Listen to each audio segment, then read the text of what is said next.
for economic growth in Taraba State. Date 15 February 2025. Venue the Significant Place Chapel. Undersent State Secretariat. Former Mobile Links. Abuja Phase 1. Jalingo, Taraba State. Admission starts at 1 p.m. and the main event begins at 2 p.m. Don't forget, admission is free. Featuring insightful session on crop farming, agro-processing, value chain development, animal farming, and dry season farming. With top facilitators including Dr. Hope Dauda Gaina, Mr. Godfrey Tafida, Honorable Zeno Hassan Meikaswa, Chief Gabriel Olayinka, and Mr. Waziri Aaron Anthony. Don't miss this opportunity to unlock economic growth. See you there. You all. My name is Muhammad Ali Pate, the Coordinating Minister of Health and Social Welfare. I am pleased to announce that following Mr. President's historic establishment of the National Health Fellows Program, with young Nigerian fellows to be engaged in all the 774 local government areas in the country, under the sector-wide approach, the Coordination Office led by Dr. Muntaka Umar Sadiq, we now commence the recruitment activities for this unprecedented program. This groundbreaking initiative is set to develop a pipeline of healthcare leaders through strategic capacity building, professional development, and a capstone field engagement for the fellows. It is therefore my great pleasure to call on all interested candidates to submit their applications through the official portal at www.healthfellows.ng on or before the 27th day of January 2025. My fellow young Nigerians, the future of our great nation is in your capable hands under the leadership of His Excellency President Tinubu. Rise to the call of your country and be a powerful catalyst for the change that we collectively seek in the health sector. Take your place in navigating our nation to its great destiny. And don't miss this chance to make a difference in Nigeria's health sector. Apply now. May God bless you. May God bless the Federal Republic of Nigeria. And may God bless our President and strengthen him as he carries this important work forward. Thank you.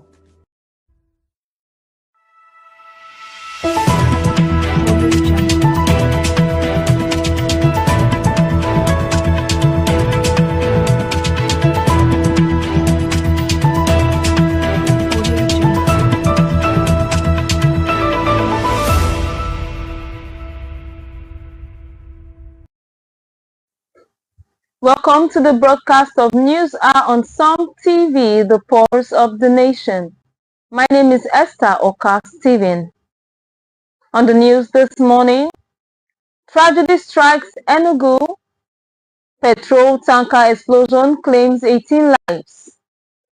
Troops gain ground against banditry in Sokoto, says Army GOC. NDLEA seizes UK bonds illicit drugs, destroy cannabis plantation. Now the news in full. Christian pilgrims from Adamawa, Taraba, Gombe, and Yobe arrives in Jordan. A total of 352 Christian pilgrims from Adamawa, Taraba, Gombe, and Yobe states have arrived in Jordan, marking the beginning of their spiritual journey.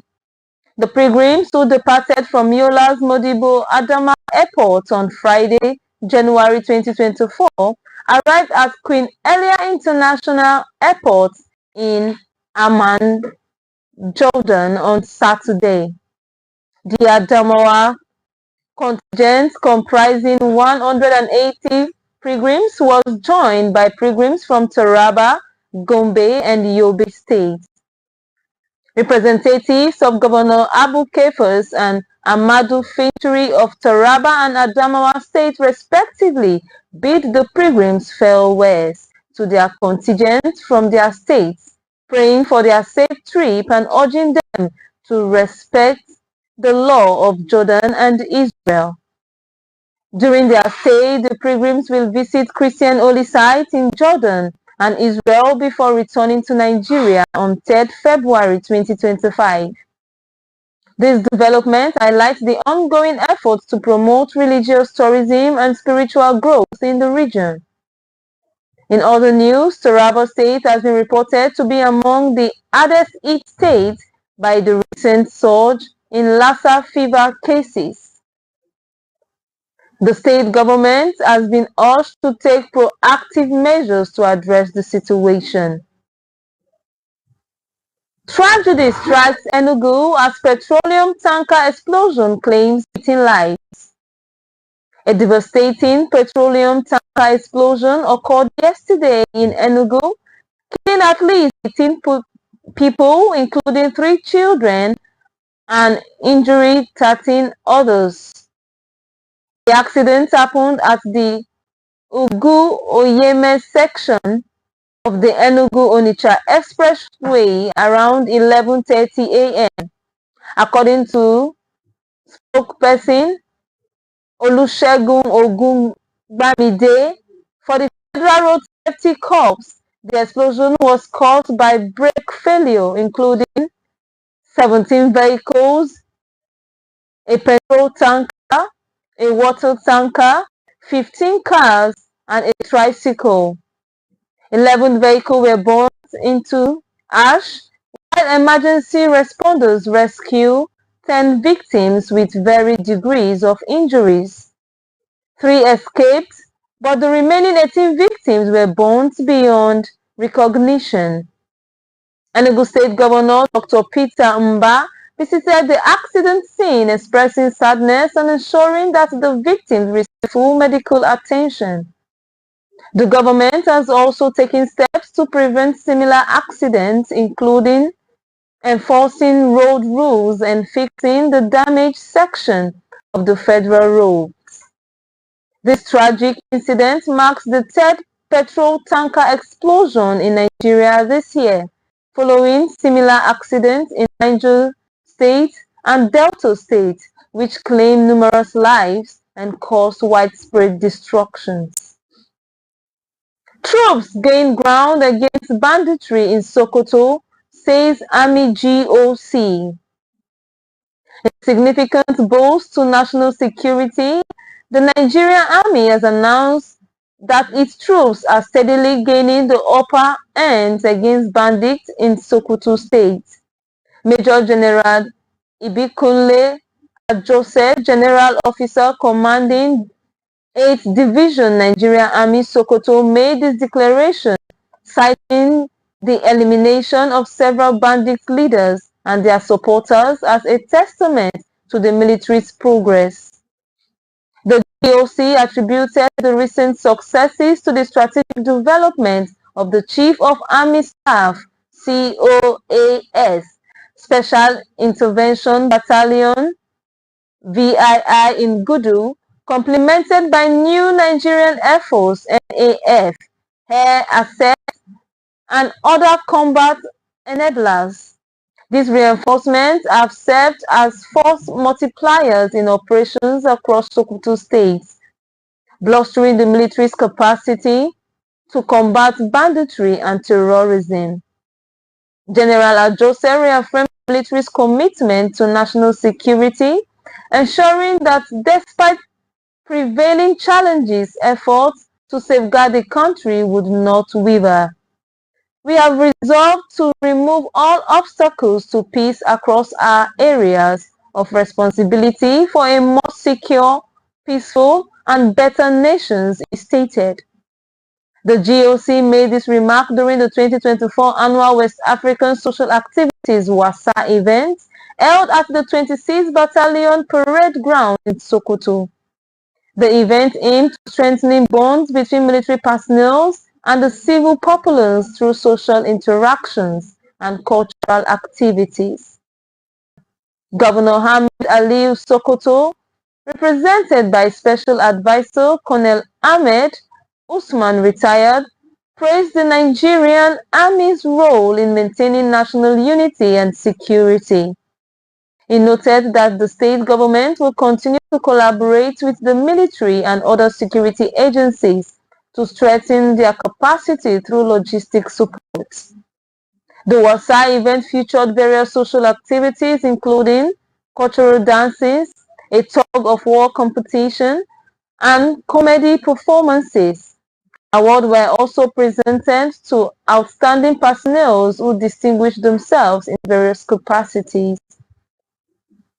NDLEA seizes UK bonds, illicit drugs, destroy cannabis plantation. In a significant blow to the drug traffickers, the National Drug Law Enforcement Agency (NDLEA) has intercepted a consignment of loud, a synthetic strain of cannabis concealed in a duplicate and bond for the United Kingdom.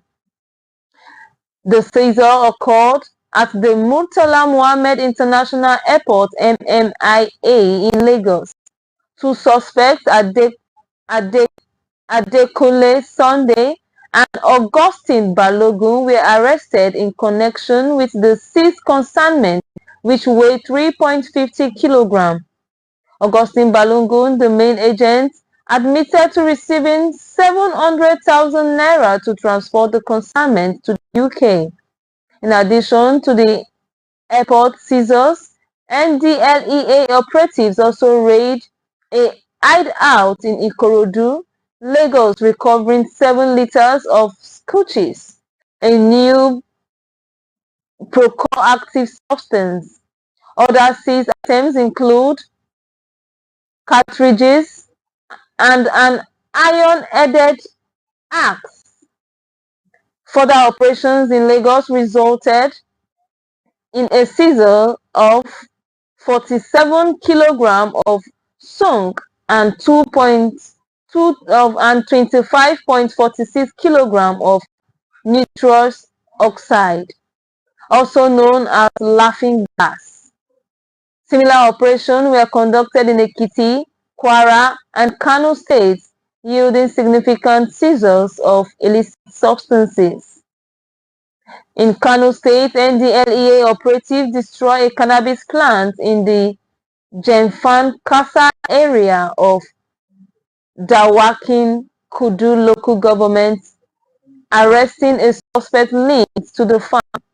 The NDLEA chairman, Chief Executive Officer, Brigadier General Mohammed Buba Mawa retired, commended the officers involved in the successful operation and lauded their counterparts nationwide for intensifying the war against drug abuse, social advocates, and sensitization efforts. Sokoto state government warns residents of fleeing bandits. The Sokoto state government has issued a warning to residents to remain vigilant as bandits flee military operations in the eastern parts of the state and surrounding areas. According to a statement by the Special Advisor on Government, Governor Ahmed Aliyu, on security matters, retired Colonel Ahmed Usman, the ongoing joint military operations have successfully destroyed multiple terrorist enclaves, neutralized dozens of bandits, and rescued hundreds of kidnapped victims. The government has cautioned residents to be cautious and report any suspicious activities in their communities, as fleeing bandits may attempt to hide in villages or seek medical treatment at local clinic under disguise. The Sokoto state government has reiterated its commitment to working with security agencies to restore peace and stability in the state, encouraging residents to play an active role in reporting unusual activities to support the ongoing effort to secure the state. Kaduna school reopens 10 months after terrorists abduct 138 students. A school in Kaduna State, Nigeria has reopened its doors to students 10 months after a devastating terrorist attack on March 7, 2024. Terrorists abducted 138 students from the LEA Nursery Primary and Secondary School in Kuriga, Chikun local government area. The students were held captives for 17 days and unfortunately the school principal Abubakar Issa was killed during the incident. Following their release on March 24, 2024, the school was closed due to security concern. However, thanks to the efforts of the Kaduna State government, the police and the United Nations Children's Fund (UNICEF), the school has undergone renovations and reopened its doors to students. Locals in the community have expressed their gratitude for the improved security situation, stating that they can now sleep well at night without fear of terrorist attack. The police have established a station in the community, providing an added layer of security. During the closure, UNICEF supported a homeschooling program employing teachers and vigilantes to tour students in closer across the community. With the schools reopening, students have returned to their classroom, marking a significant step towards normalcy for the community.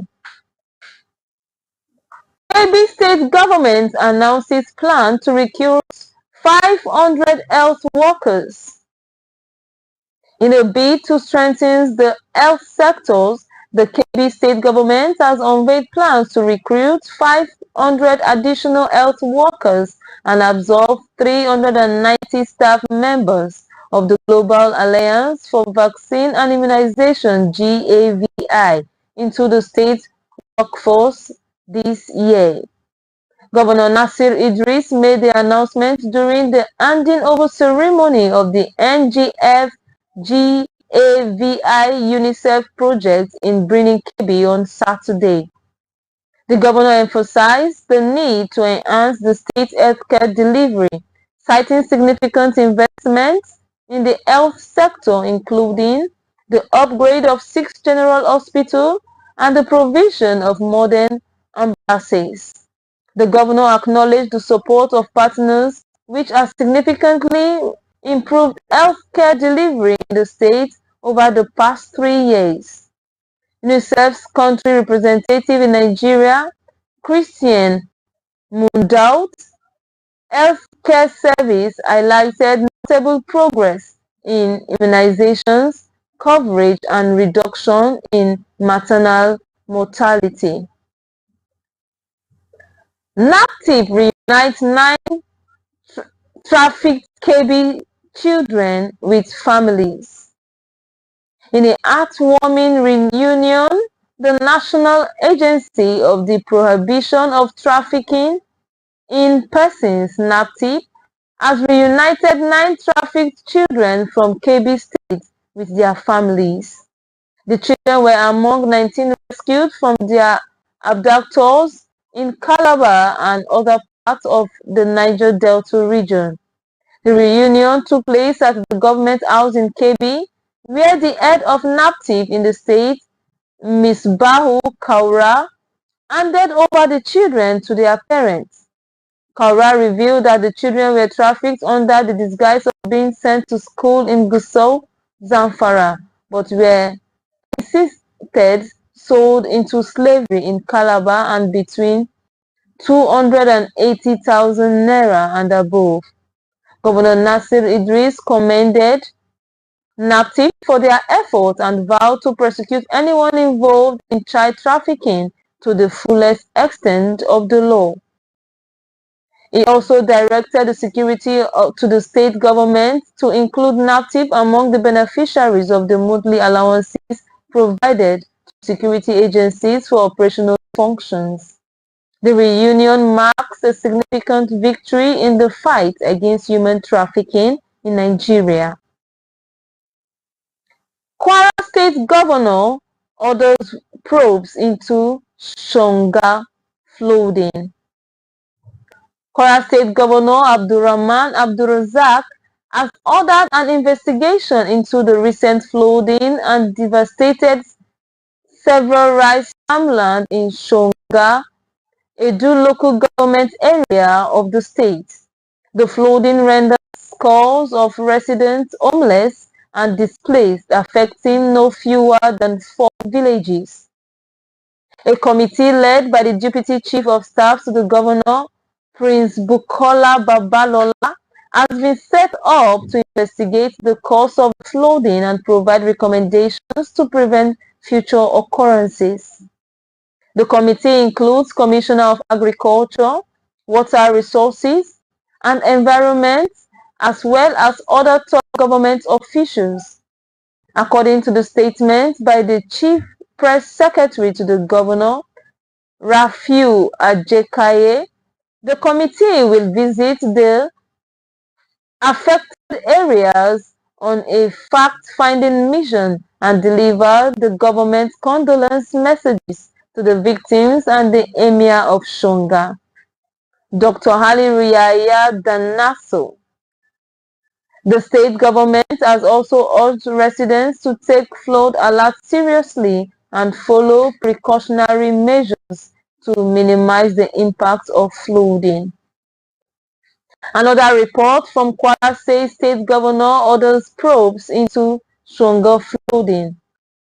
Kwara State Governor Abdurrahman has ordered an investigation into recent flooding and devastating several rice farmland in Shonga, Edo local government area. Anambra government demolishes kidnappers' hideout on Kobe Shrine.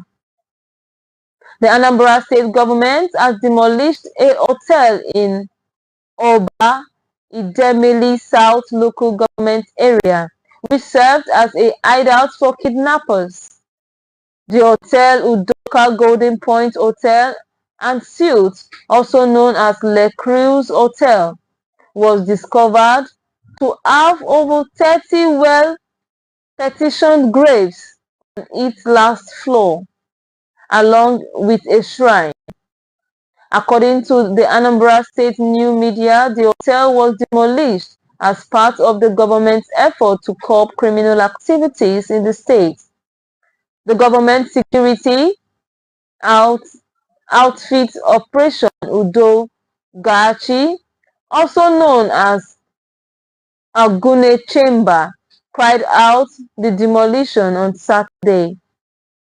The hotel's demolition is a significant step in the government's fight against kidnapping and other criminal activities in the state. The government has vowed to continue its efforts to rid the state of criminals and ensures the safety of its citizens. In a related development, the Anambra State government has announced plans to prosecute the owner of the demolished hotel. The government has also warned that any building found to be linked to criminal activities will be demolished and the owner prosecuted. Concerning the Juson strike, Abia chapter insists on payment of salary before calling off strike. The Judicial Staff Union of Nigeria, JUSUN, Abia State chapter, has maintained that it will not call off its ongoing strike until the state government pays the salaries owed to workers. The union embarked on strike on January 2nd, 2025, following the non-implementation of the new national minimum wage for judicial workers in the state. According to the chairman of JUSUN Abia State chapter, Comrade Chinedu Eze, The union signed a memorandum of understanding with the state government, but the government has yet to fulfill its commitment.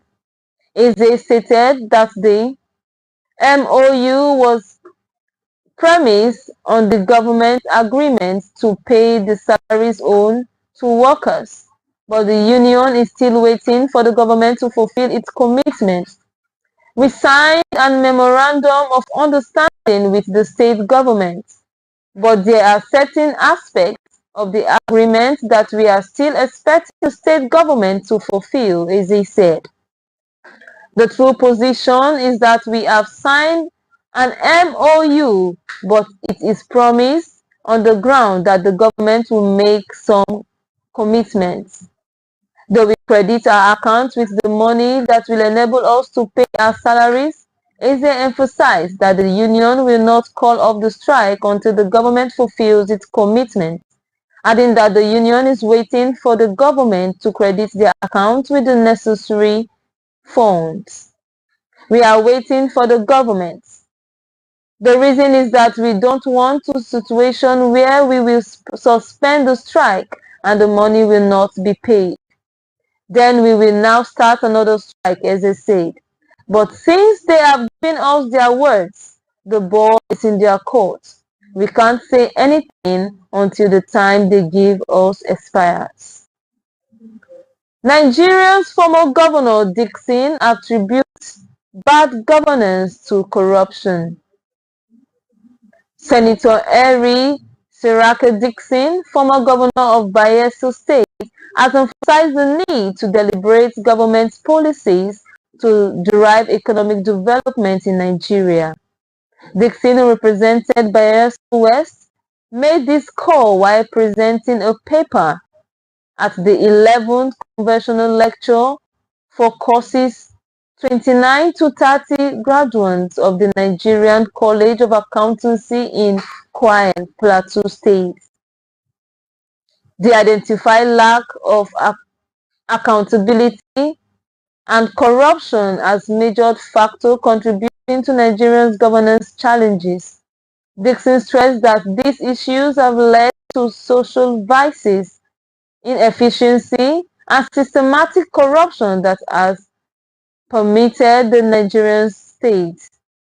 Dixon listed several factors hindering effective policy making in Nigeria, including political rascality and ethnicity, lack of need assessment and corruption, inadequate resources, and weak democratic value and instructions, and lack of good governance and popular commitment.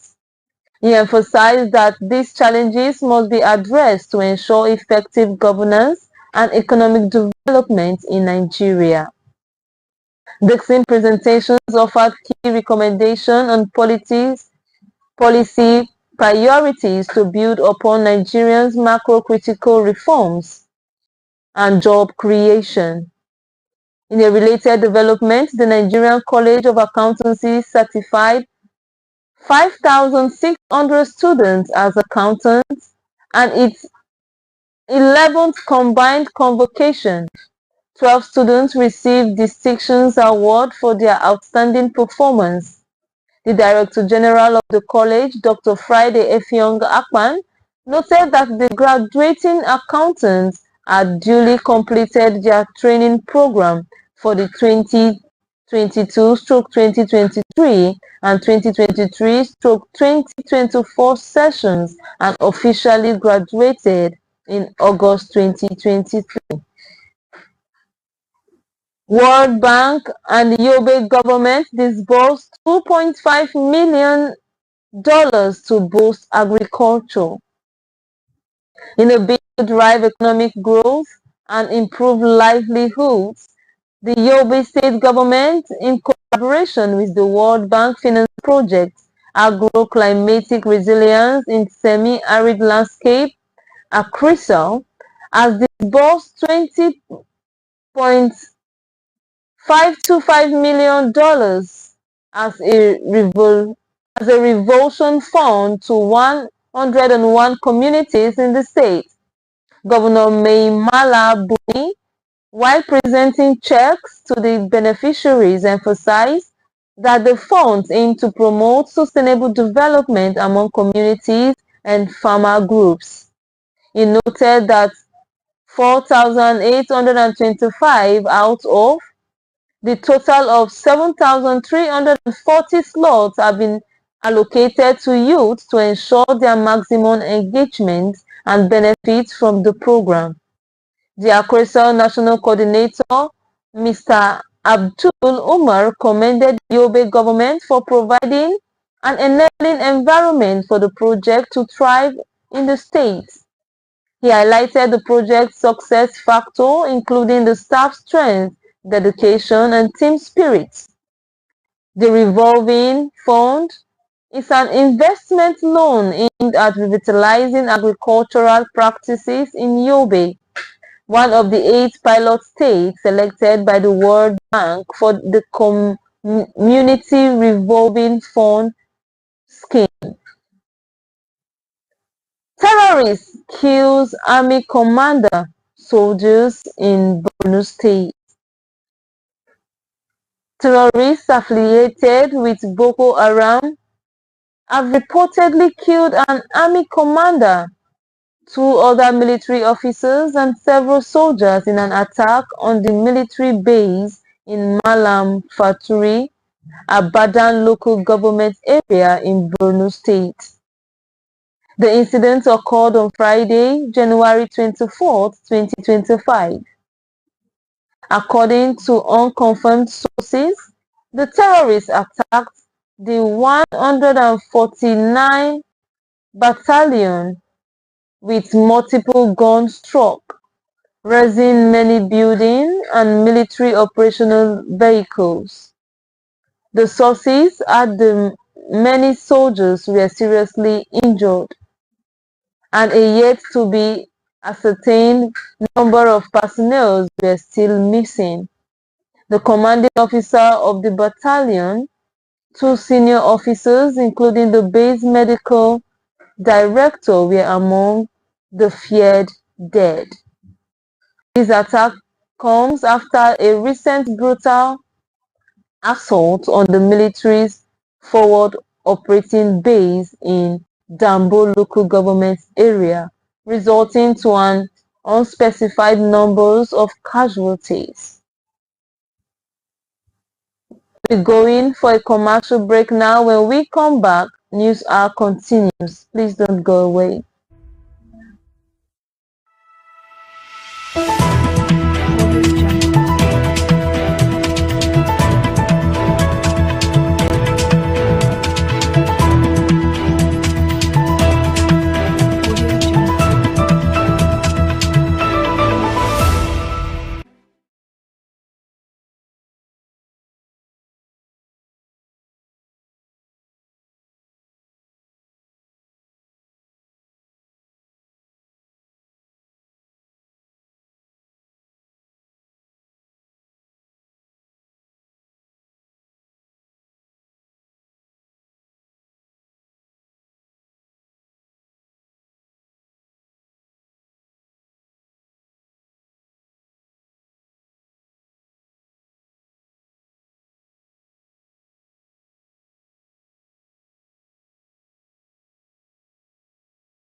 Are you ready? Join us for the Achievers Coaching Academic Summit 2025. Themed Harnessing Nature's Gift for Economic Growth in Taraba State. Date 15th February 2025. Venue The Significant Place Chapel, Adjacent State Secretariat, former mobile links, Abuja Phase 1, Jalingo, Taraba State. Admission starts at 1 p.m. and the main event begins at 2 p.m. Don't forget, admission is free.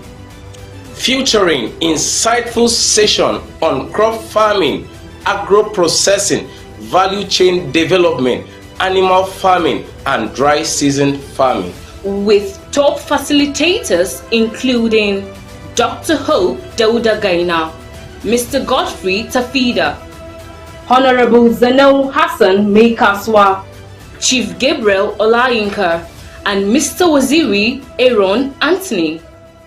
Don't miss this opportunity to unlock economic growth. See you there.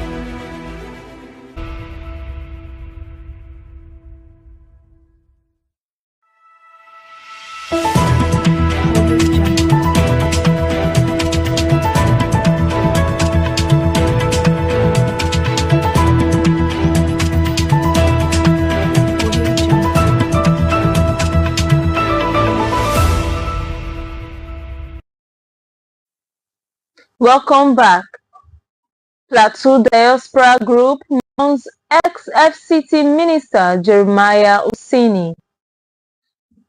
A diaspora group, Plateau State Association, USA, has paid tribute to former Minister of the Federal Capital Territory, Jeremiah Usini, who recently passed away. In a condolence message, the group's president, Bat Shamkong, described Usini as a visionary statesman who inspired many through his leadership and selfless service. Usini, a retired army officer, died on Thursday at the age of 82 after a protracted illness. The group commended his contribution to the development of Plateau State and Nigeria, noting that his legacy of integrity, dedication, and excellence will be remembered for generations to come. The Plateau State Association, US, joined the people of Plateau State and Nigerians worldwide in mourning the loss of the former minister, who was also a former governorship candidate in Plateau State. The group extended its condolences to Usini's family, friends, and all those who lived with him and he has impacted during his lifetime. Kogi State Governor launches Ghost Care initiatives to support orphan students. Kogi State Governor Ahmed Usman Ododo has reaffirmed its administration's commitment to the welfare and education of orphan students in the state. Speaking at the launch of the Governor Ododo Orphan Students Care (GOOS) Cares initiatives, the governor emphasized that child should feel abandoned or forgotten due to their circumstances. The GOOS Cares initiatives, organized by the Kogi State Forum of Local Government Special Assistance, aims to provide support to resources to orphan students. Governor Ododo commended the forum for their proactive efforts, stating that the initiative demonstrates its administration's policy of governance to the grassroots. The governor urged the benefiting students to believe in themselves and avoid emotional setback. He also assured the forum that its administration would address outstanding appointments with the ranks of grassroots supporters. Ogun Monarch established 500 million naira bulk purchases market to combat hunger. In a bid to alleviate the rising challenge of hunger and food prices, the Dagburewa of Idowa Ijebu, Oba Siriku Okuribido, had established a 500 naira bulk purchasing market in Idowa community, Odogbolu local government area of Ogun State. The market offers food items like rice and noodles at a 50% discount, with a bag of rice sold for 42,000 naira. However, only residents of the community with a valid CDA card are eligible to purchase these items at the subsidized rate. Oba Okuribido's initiative is part of its efforts to mark his first coronation anniversary. In a tenure, he has facilitated financial assistance to 100 million naira as resolving medium-term loan to farmers and other interest groups in the community. Other notable achievements of the monarch include payment of WAEC fees for over 60 students, facilitation of scholarship for 23 students, and payment of JAM lesson for 50 students.